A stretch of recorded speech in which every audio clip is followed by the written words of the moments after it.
तो धीरे धीरे नायिका का यही मतलब है। एक और तो कहीं ताती बाय ना लग जाए, गर्म हवा ना लग जाए हमारे प्राण प्यारे श्याम सुंदर को, और इसके लिए डर लगता है। और दूसरी तरफ बोलती है कि ब्रह्मा शंकर इंद्र आकर उनके चरणों में प्रणाम करते हैं। तो तो देखो, गोपियाँ यशोदा मैया से जाकर बोलती हैं, गोपी गीत है, और फिर कहती हैं ओ सती जगत पूज्य, सचमुच जैसे सती अनसुईया है, सती शिरोमणि, तो ब्रह्मा विष्णु महेश तीनों आकर उनके बेटे बन गए, वैसे तू सती है, जगत पूज्य है, तेरे सत्य के प्रभाव से ही ऐसा बेटा मुझे मिला है। ये देखो, माँ के लिए अनेक प्रकार के आश्वासन हैं। माँ धर्मात्मा है, सती है, तो उसके बेटे का कोई अनिष्ट नहीं हो सकता। ये अनर्थ ज्ञान है। तेरे सत्य के प्रभाव से तेरा लाला हमेशा सुखी है। मैया घबरा मत, बताना ये कि तेरा लाला सुखी है। और यशोदा मैया को सती कहकर पुकारती है। तो इसका अभिप्राय है कि माँ की प्रशंसा से भी बेटे का कल्याण सिद्ध होता है। और बेटे की योग्यता, तो ये सब बहाना है। हाँ, मतलब तो उलाना देने भी जाती हैं तो देखती श्याम सुंदर की तरह रहती हैं कि कैसा मुंह बना रहा है, कैसा लिपट रहा है।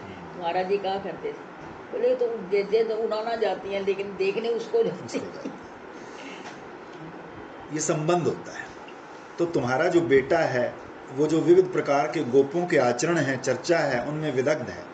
सामान्य रूप से विदग्ध शब्द का प्रयोग होता है जो श्रृंगार रस में बहुत निपुण हो, उसको विदग्ध कहते हैं।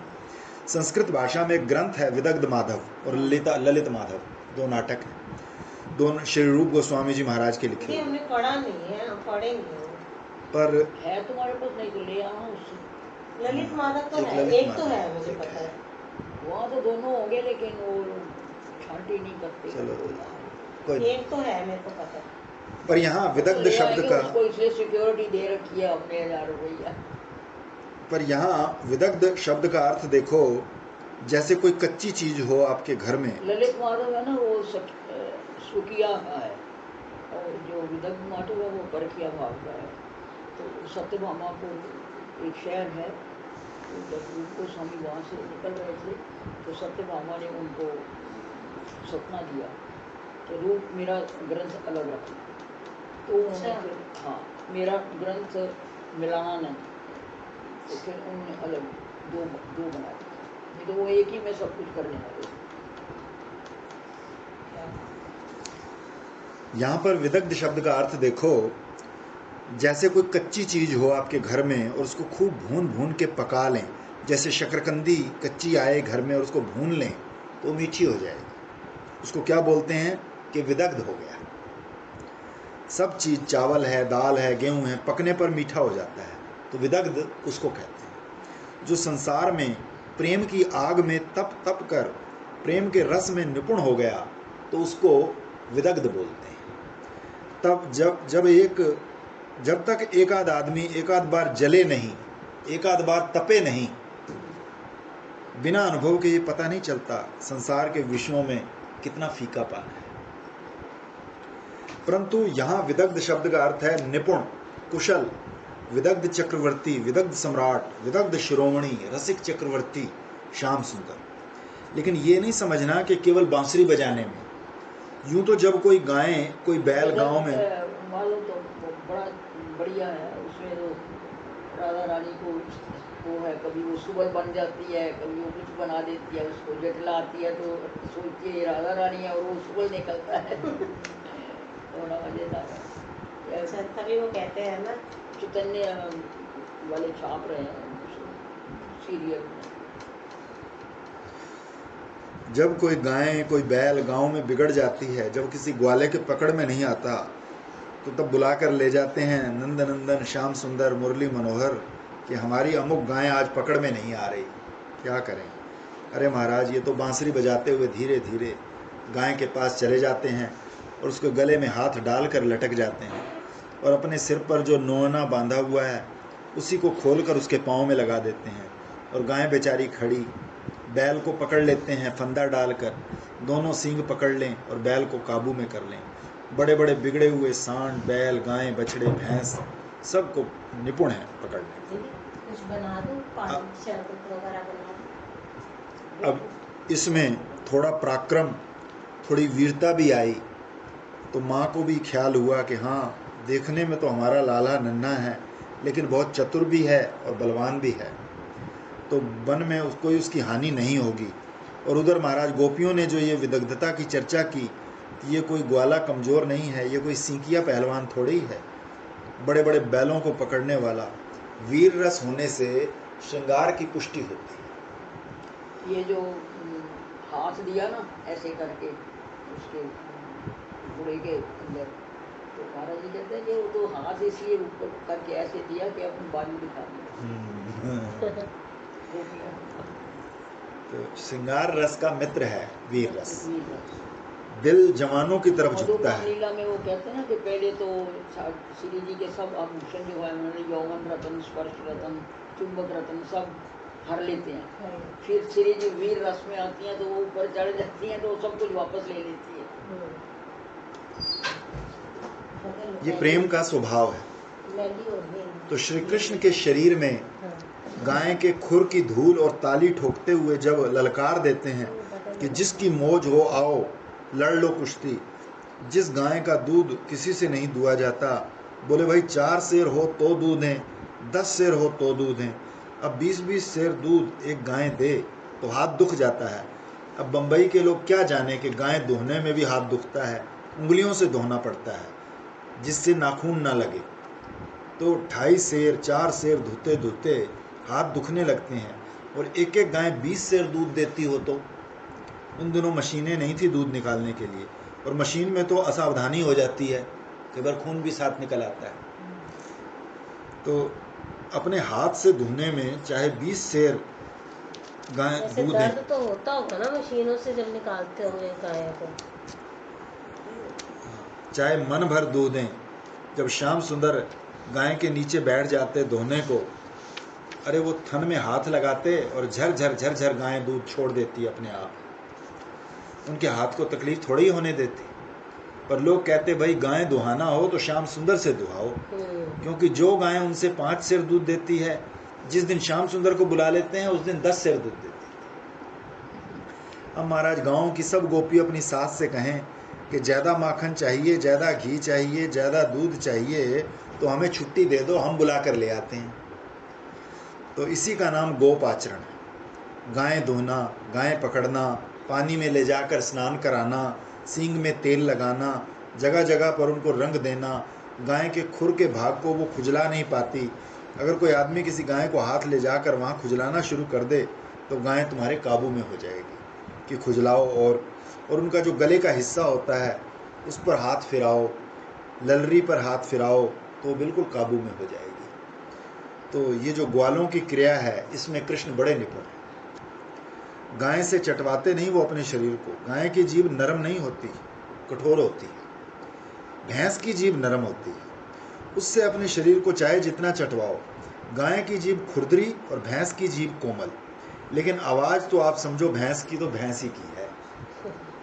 भैंस का दूध गर्म करने में भी कौशल की जरूरत होती है। भैंस के दूध में से मक्खन जल्दी निकलता है और गाय का दूध मक्खन जल्दी नहीं छोड़ता। उसके लिए युक्ति करनी पड़ती है, ये सबको नहीं मालूम होता। तो श्री कृष्ण इस विद्या में बड़े पारंगत हैं। बोले बस यही गवारू ग्वालों की बात जानते हैं, और कुछ जानते हैं? तो बोले ऐसी बात जानते हैं जो ब्रह्मा, इंद्र और रुद्र को भी मालूम नहीं है। तो कौन सी बात है?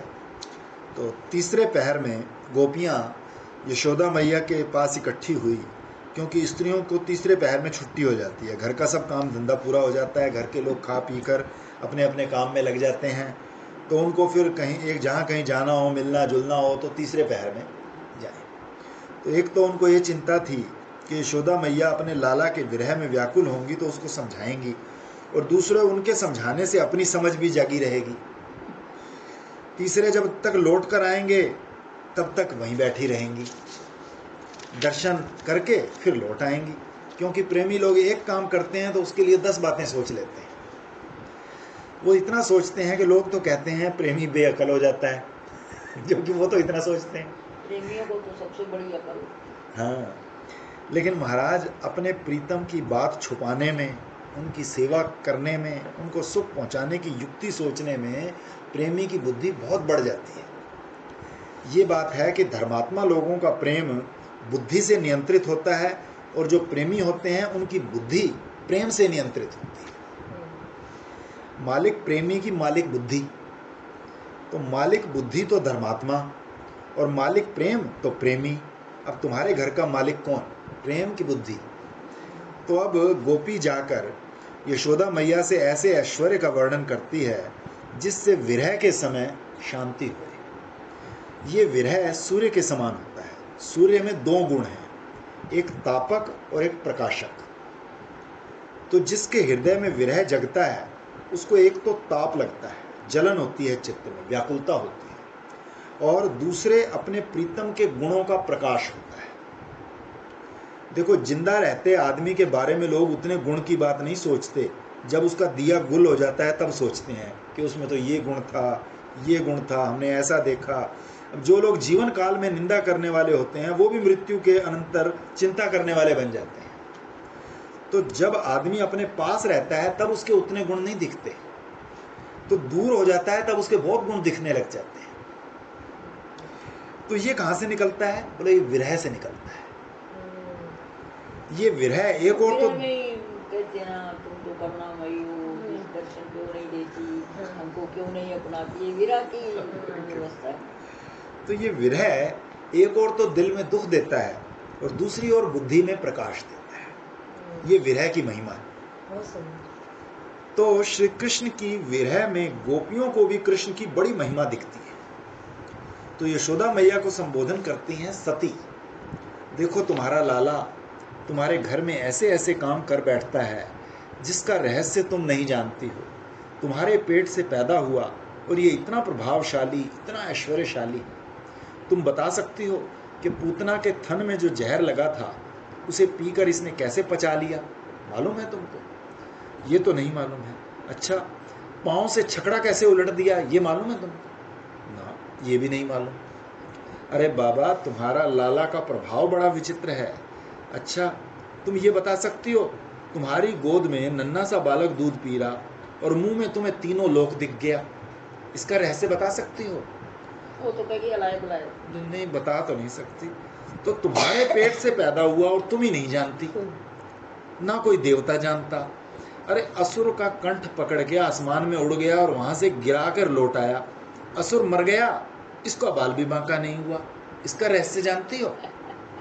कितना प्रभावशाली है तुम्हारा बालक। उसकी कथा सुना रही है उसको। हाँ, देखो, ये सब विरह काल में गोपियों को याद आता है।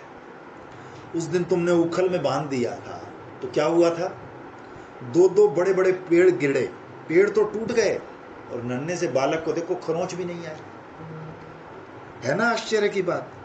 ग्वाल बाल बताते हैं कि अजगर के मुंह में घुस गया था। एक ग्वाल तो कह रहा था कि एक दिन ब्रह्मा जी आकर अपने चारों सिर से नमस्कार कर रहे थे इसको, तुम्हारे लाला को। इसका अभिप्राय क्या है? कि सती संबोधन का अभिप्राय है कि देखो, तुम्हारे पेट से पैदा हुआ, जैसे तुम्हारे लिए इसके चरित्र अज्ञात हैं, अतर्क्य हैं, वैसे ही जिस ब्रह्मांड में पैदा हुआ उस ब्रह्मा के लिए भी उसके चरित्र अज्ञात हैं। ब्रह्मा भी मोहित हो जाते हैं। जिसके पेट से पैदा हुआ उसके लिए भी अज्ञात और जिसके ब्रह्मांड में अवतीर्ण हुआ उसके लिए भी अज्ञात। इंद्र के लिए, रुद्र के लिए, माने इसी की भूमिका है। हे सती, ये हमारे बड़े बड़े गोप चरण हैं। गोप चरण आदर के लिए हैं। जैसे आचार्य चरणा वदंती बोलते हैं, आचार्य चरण बोलते हैं, तो क्या पाँव बोलता है? बोलता तो मुंह होगा। तो ये आचार्य चरण माने होता है आदरणीय के अर्थ में चरण बोलते हैं। ये हमारे कुल की रीति जानने में, गाय दोहने में, गाय पकड़ने में, पालने में, गाय कैसे ब्याए उसको देखने में, ग्वालों की रीति भांति उसको समझने में बड़ा निपुण है ये। और गोपों की जो चर्या चरणम क्रीड़ा, श्रीधर स्वामी ने चरण शब्द का अर्थ क्रीड़ा किया है। वो कबड्डी खेलने में सबसे आगे, गुल्ली डंडा खेलने में उसका कोई सानी नहीं, आंख मिचौनी में सबको पकड़ ले, चील झपट्टे में भी तेज। ये सब बचपन के खेल हैं। तो जितने तरह के खेल होते हैं, गाने बजाने में सबसे आगे, तो सब काम में बड़ा निपुण है। तो कहते हैं एक लीला तो उसकी ऐसी है बांसुरी बजाने में भी उसको कमाल हास्य, ऐसा बांसुरी बजाता है किसी को मालूम नहीं क्या बजा रहा है। वेणुवाद्य, तरह तरह के स्वर, तरह तरह की जाति। इससे बड़ी अद्भुत बात बताई। 3 का नाम आगे लेने वाले हैं, शक्र, शर्व, परमेष्ठी। शक्र माने इंद्र, शर्व माने शंकर और परमेष्ठी माने ब्रह्मा। ये तीनों संगीत विद्या के बड़े जानकार हैं। इंद्र का देखो, उसके यहाँ गंधर्व, अप्सरा और गाना बजाना ये इंद्र की लीला है। प्राणियों के इंद्रियों को जो विषय भोग का कौशल प्राप्त है वो इंद्र का दिया हुआ है। इंद्रिय शब्द जो संस्कृत भाषा में इंद्र सृष्टम, इंद्र दत्तम, इंद्र जुष्टम, इंद्रिया, इंद्र जो भीतर बैठा है, वृत्तियों की माया रचली। दीदी कल ना ये कोई प्रोग्राम देख रहे थे टीवी में, बच्चे ना छोटे छोटे बच्चे गाना गा रहे थे और ऐसी आवाज़, मतलब ऐसे लग रहा है कितने एक्सपर्ट हैं। तो मैं यही कहती, मैंने कहा दीदी जैसे कहते हैं ना पिछला संस्कार है, इनका भी कोई होगा। हाँ, तो उसमें ना एक बहुत बड़ा कोई एक्सपर्ट सिंगर है, बहुत पुराना, उसने आके बताया, कहता है ये पिछले जन्म के गंधर्व हैं जिनकी कोई इच्छा अधूरी रह गई, जिस वजह से, नहीं तो ये 8-8, 10-10 साल के बच्चे ऐसा गा रहे हैं जो 60-60, 70-70 साल के जो अनुभवी गायक है ना वो भी नहीं गा सकते ऐसे सुंदर। कहता है नहीं तो इतने साल में कोई इतनी तो प्रैक्टिस नहीं करते जितने लोग जितना सुंदर ये गा रहे हैं। तो मैंने कहा तो दीदी वाली बात थी आगे, इनका जरूर संस्कार होगा, जन्म का संस्कार है। हाँ। कोई अपराध हो गया होगा जिसके कारण जन्म लेना पड़ा। कह रहा है, कहता है ये सब गंधर्व हैं, कहता है इन्हें प्रणाम करो, कहता है ये गंधर्व हैं। तो इंद्र माने परमात्मा और वृत्तियों की रचली माया और अपनी रोश का एक नाम श्री जी का भी है ना। हाँ जी, गंधर्विका का, क्योंकि संगीत की आचार्य तो वही है ऐसे। कहीं स्पर्श, कहीं रस, कहीं शब्द, कहीं गंध, इत्र की तरह तरह की जाति, स्वाद की तरह तरह की जाति, रंग रूप, तरह तरह के कोमल स्पर्श, तरह तरह के शब्द कहाँ से आते हैं? ये इंद्र निकालता रहता है बैठकर माया से। माया से इंद्र इनकी सृष्टि करता है और इंद्रियां इनमें फंसती रहती हैं। तो ये इंद्र है, गंधर्व जिसके अधीन, किन्नर जिसके अधीन, अप्सरा जिसके अधीन। अब वो आया श्याम सुंदर की बांसुरी सुनने के लिए। इंद्र अकेले नहीं है, आगे आगे इंद्र और उसके गण पीछे पीछे, माने सब देवता, सब अप्सरा, सब गंधर्व, सब देवी देवता, सब लोग इंद्र के साथ हैं।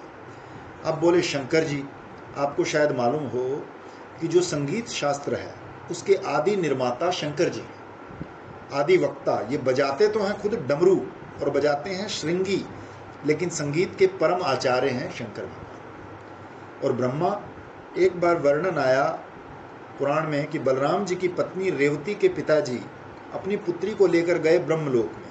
तो ब्रह्मा जी के यहाँ वो बहुत दिन रही और वहाँ गाना बजाना संगीत हो रहा था, अप्सराएं नाच रही थी, गंधर्व गान कर रहे थे। क्षण भर वहाँ बैठ गए। जब संगीत पूरा हुआ तब ब्रह्मा जी से पूछा, महाराज हम अपनी लड़की लेकर आए हैं, इसके योग्य वर आपने सृष्टि में कौन सा बनाया है ये बताओ। अब ब्रह्मा जी तो संगीत में लगे थे, उनको आने का पता नहीं चला। तो ब्रह्मा जी ने जवाब दिया कि तुमने अपने मन में जिन लड़कों को रखा था उनकी तो 100-100, 50-50 पीढ़ी बीत भी गई। अब तो उनका नाम भी सुनने को नहीं मिलेगा जिनको तुमने अपने मन में रखा था और यहाँ आए थे। बोले महाराज हम तो अभी आए हैं, थोड़ी देर ही तो बैठे हैं, इस बीच ऐसा क्या हो गया? बोले यहाँ का 2 मिनट तुम्हारी धरती का युग पर्यंत बीत गया। तुम्हारी राजधानी भी नहीं है, वहाँ भी अब कुश स्थली हो गई है, कुश और कास का जंगल हो गया है वहाँ। अब वहाँ द्वारका बस्ती है और कृष्ण के भाई बलराम जी हैं, वो बड़े बलवान हैं, जल्दी जाओ और उनके साथ इसका ब्याह कर दो। मानो ब्रह्मा जी भी संगीत के बड़े प्रेमी हैं, उसमें मस्त हो गए।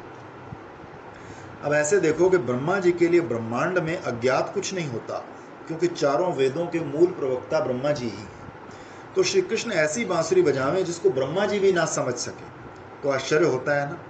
वो बात फिर मिला लो कि माँ के पेट से पैदा हुए और माँ उनकी आश्चर्य में लीला को नहीं समझ सकती, और ब्रह्मा के ब्रह्मांड में प्रकट हुए और ब्रह्मा उनकी आश्चर्य में लीला को नहीं समझ सकते, तो वो तो ब्रह्मांड से परे हो गए।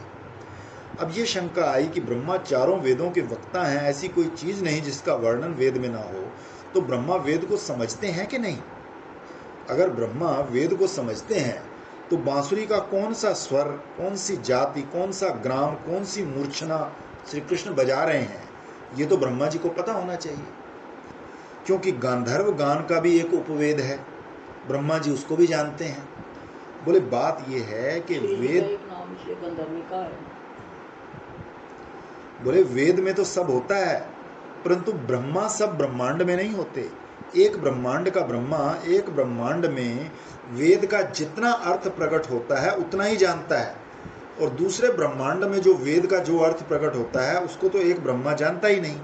और ये बांसुरी जितनी वेद में बताई गई है और गंधर्व शास्त्र में जितनी है उतनी तो है ही। ब्रह्मा तो एक ब्रह्मांड की जानता है और श्री कृष्ण तो अनंत कोटि ब्रह्मांड के नायक हैं, और उसकी वंशी वहां कैसे कैसे वंशी बजाई जाती है ये सब जानते हैं। तो कृष्ण को जितना मालूम है उतना ब्रह्मा को मालूम नहीं है। तो अब ये श्री कृष्ण की अतुलित महिमा बताई। माने धूप से मत डरो, बादल आकर छाया कर देते हैं, पशु पक्षी से मत डरो, वो सब के सब मुग्ध हो जाते हैं, गाय बैल को चराने का ख्याल मत करो, उनको तो बांसुरी ही चरा लेती है, और देवता दानी रक्षा करेंगे कि नहीं करेंगे ये ख्याल मत करो, वो तो रोज वंशी ध्वनि सुनने के लिए आते हैं। और ये वंशी ध्वनि जितनी वेद में है उतनी तो है ही, और इस ब्रह्मांड में जितनी प्रकट हुई उतनी तो ये कृष्ण अपने आप नया नया स्वर, नया नया ताल, नया नया राग, नई नई रागनी, नई नई जाति, नई नई मूर्छना, ये कृष्ण स्वयं निकालता है। ये तो अद्भुत है, ये बताया। इसका अभिप्राय ये है कि कृष्ण के लिए फिक्र मत करो। गोपियों को कृष्ण का ज्ञान भी बना रहा, उनकी वंशी ध्वनि का स्मरण भी कर रही, यशोदा मैया को समझा भी रही। और देखो, ब्रह्मा है सृष्टि के देवता, बाल बच्चे हों इसका काम वो देखते हैं सृष्टि में, और इंद्र हैं भोग के देवता, शंकर जी हैं निवृत्ति के देवता। जब श्याम सुंदर ने बांसुरी बजाई तो पहले इंद्र ने सुना, क्योंकि इंद्र बहिर्मुख है। ब्रह्मा जी भी होशो आवास में रहकर सृष्टि का काम कर रहे थे, तो स्वर्गलोक से ब्रह्मलोक में गई, लेकिन शंकर जी के पास जरा देर से पहुंची। क्यों? कि वो समाधि में रहते हैं। पहले वंशी ध्वनि समाधि जाकर तोड़ दे, तपोलोक में, सत्यलोक में, ये सारे ब्रह्मांड में घूमती है। बादल जो उड़ रहे थे आकाश में वह वंशी ध्वनि सुन करके रुक गए, और तुमरू जो वीणा बजा रहे थे चीत्कार करने लगे, आहा वीणा उनके हाथ से छूट कर गिर गई। सनक सनंदन ध्यान कर रहे थे तो उनका ध्यान छूट गया, ब्रह्मा चकित हो गए। ब्रह्मलोक में जब वंशी ध्वनि पहुंची तो बोले, हमने तो कभी ऐसा सुना नहीं, ऐसी ध्वनि, कौन सा राग है, कौन सी रागनी है। और नीचे जब गई तो बलि अपनी जीभ चाटने लगे, कब पहुंचेंगे ब्रज में, वहां वंशी का स्वाद मिलेगा। और शेष नाग नशे में आ गए, खुमारी हो गई उनको नशे की, ये वंशी ध्वनि सुनकर। इन्होंने योग गीत के मुझसे वंशी गीत भी सुना दिया सारा। वेणु गीत भी तो है, वेणु गीत है, युगल गीत में वेणु गीत भी पूरा सुना दिया। ब्रह्मांड की भित्ति का भेदन करके अनंत कोटि ब्रह्मांड में वंशी ध्वनि भरपूर हो गई। उसमें से तो अकार, उकार, मकार, नाद, बिंदु, विश्व, तेजस, प्राग, तुरीय उस वंशी ध्वनि में से निकल रहे हैं। तो पहले जाकर वंशी ध्वनि ने इंद्र को पकड़ा, चलो गंधर्वों को लो, अप्सराओं को लो, चलकर पता लगाएं कौन सा राग, कौन सी रागनी। सब आए। उधर जाकर ब्रह्मा को पकड़ा, छोड़ो बाल बच्चा बनाना। इंद्र से कहा ये भोग विलास छोड़ो। शंकर जी के कान में जाकर बोला, जिसके लिए समाधि लगाई जाती है वो सांवरा सलोना ब्रजराज कुमार बनकर, नंद नंदन बनकर, राधा रमन गोपी वल्लभ बनकर वृंदावन में बांसुरी बजा रहा है, और तुम यहाँ बर्फीले पहाड़ पर बैठकर समाधि लगा रहे हो। राधे श्याम, उठो यहाँ से। वंशी ध्वनि ने कहा, चलो अब मैं पार्वती के, मैं गणेश के, मैं बाल बच्चे नंदीश्वर समेत। शंकर जी आगे आगे, पार्वती, गणेश, स्कंद और उनके गण पीछे पीछे, ब्रह्मा जी आगे, सनक आदि, नारद आदि उनके पीछे पीछे, ऐसे लग रहा है हम भी साथ साथ, इंद्र आगे आगे और गंधर्व अप्सराएं इंद्र के पीछे पीछे। तो कोई समाधि छोड़कर, कोई बाल बच्चे पैदा करना छोड़कर, कोई भोग विलास छोड़कर, सब निकल आए। नारद जी ने जिस समय वंशी ध्वनि सुनी उनकी वीणा हाथ से छूट कर गिर गई। ये सीखी सिखाई बात नहीं है, किताब में पढ़कर रट ली और लोगों को सुना दी तो रटी रटाई बात, सुनी सुनाई बात लोगों को सुनाने में बिगड़ जाती है। वो तो आप अपनी देखी हुई हो, समझी हुई हो, अनुभव की हो, तब बात बनती है, नहीं तो रटी रटाई बात कैसे चलेगी। ये तो कृष्ण की निकाली हुई अपनी राग रागनी है। एक आदमी को भैरवी गाना था, बोले देखो हम भैरवी गाकर बताते हैं। तो 11-12 बजे रात का समय और भैरवी गाने लगे। अब भैरवी के तो हाथ पांव टूट गए। ये नहीं है कि जब चाहे भैरवी गा ले। अब कोई आधी रात को गाने के लिए भैरवी थोड़ी है। भैरवी तो प्रातः काल ब्रह्म मुहूर्त में उठकर गाते हैं। तो उसमें काल का बंधन होता है, स्वर ताल का बंधन होता है, आलाप का बंधन होता है। राग कोई ऐसे थोड़ी बनता है। अब कृष्ण तो जब बांसुरी बजाते हैं तो ये नहीं कि शाम को भैरवी बजाएं और सवेरे केदारा लेकर बैठ जाएं। ये वागेश्वरी है, ये धनाक्षरी है, एक गुर्जरी भी है गुजरात की। राग एक कर्नाटकी है। कर्नाटकी वो जो कान में अटक जाए, कान को छोड़े नहीं। जो वो अलग होते हैं उसको कौन सा राग कहते हैं? जब श्री जी और वो सुबह जब निशांत में विरह राग। कौन सा राग होता है? जो विरह का राग जो सवेरे सवेरे जो गाए। उसको कौन सा कला होती कला। है। गाने का भी समय होता है। गाइबे तो तब जब गाइबे की रीति जानो, ताल स्वर ग्राम मूर्छना राग रागनी। अब देखो इसमें बड़ा अभिप्राय है क्या कि यशोदा मैया भी अपने बेटे को अलौकिक समझें, उसकी लीला अलौकिक, उसका गान अलौकिक। गोपियां यशोदा मैया के मन में कृष्ण की महिमा बढ़ाना चाहती हैं, क्योंकि यदि माता ही अपने बेटे को अलौकिक समझेगी तो सारी सृष्टि ही अलौकिक समझने लग जाएगी। ये तो भूल है। तो कृष्ण की ओर कोई उंगली ना उठाने पाए, इसके लिए गोपियां जने जने के मन में कृष्ण की अलौकिकता का आधान करती हैं। बेटा तुम्हारा ही है, ऐसा नहीं समझना कि ब्रह्मा इंद्र और शंकर जिसके गान को ना समझ सके वो कहीं पराया ना हो। गोपियां क्या कहती हैं कि नज़र ना लगे।